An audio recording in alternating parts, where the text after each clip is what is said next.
What's up, everyone? So the goal of this series is basically going to be to try to turn things around really quick, to try to make a news article, get it produced, and get it out there. And it's more or less just a way for me to kind of test myself and see where I'm at and what I can do, and maybe how fast I burn out. We'll see.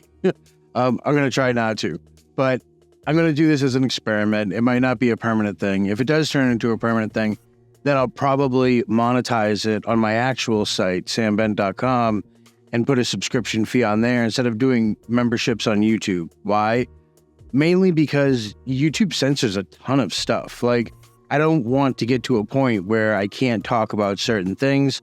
Freedom of speech is massive, especially to me, and I just dislike that kind of not being able to talk about what I want to talk about on the platform that I'm talking on. So I'll keep posting videos on here. That's going to be a regular thing, but I'm most likely at some point going to enable memberships on my site. I've also been working on a lot of projects in the back end on the site that I think people will get a lot of value out of. But I'm not going to talk about that now. It's a totally different thing. I'm going to get into the main focus of this video, which is basically DrugHub. So now a lot of you saw the archetype video, I'm sure, about the DDoS and how they're being DDoS and attacked. Well, now it looks like DrugHub is next in line to get smashed in the face a couple times. It's currently dealing with a significant DDoS attack, possibly targeting markets in alphabetical order. Who really knows? That's their guess. But the main onion that they actually have is still holding up according to them. Now, the lack of a CAPTCHA on the 666 onion basically allowed junk traffic to overwhelm parts of the system. They're addressing it by trying to direct users to temporary mirrors for now.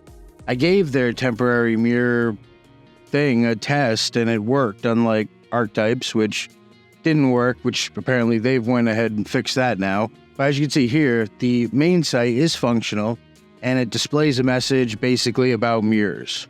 So when we switch over and we look at the Tor rotator that they have, which basically generates new links if you need it with a few other options, they say the status is intermittent with proof of work enabled, but still lacks robust DDoS protection.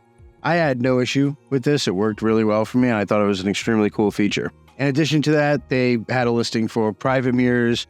They said that they've also created a new permanent one, which is pretty awesome. They said that they may try to add a simple CAPTCHA to the main onion to try to mitigate these kind of issues in the future. They expect services to stabilize within a few hours and apologize for inconveniences that are actually caused by the attack.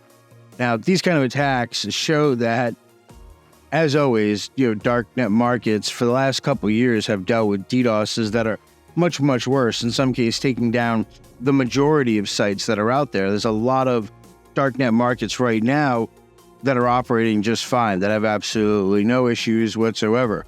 I only know this because I've been documenting them for that project I was telling you about that's going to be on my site coming out fairly soon when I finish a good portion of it so I can share it with you guys. But that's it for now. As always, I'll see you guys in the next video.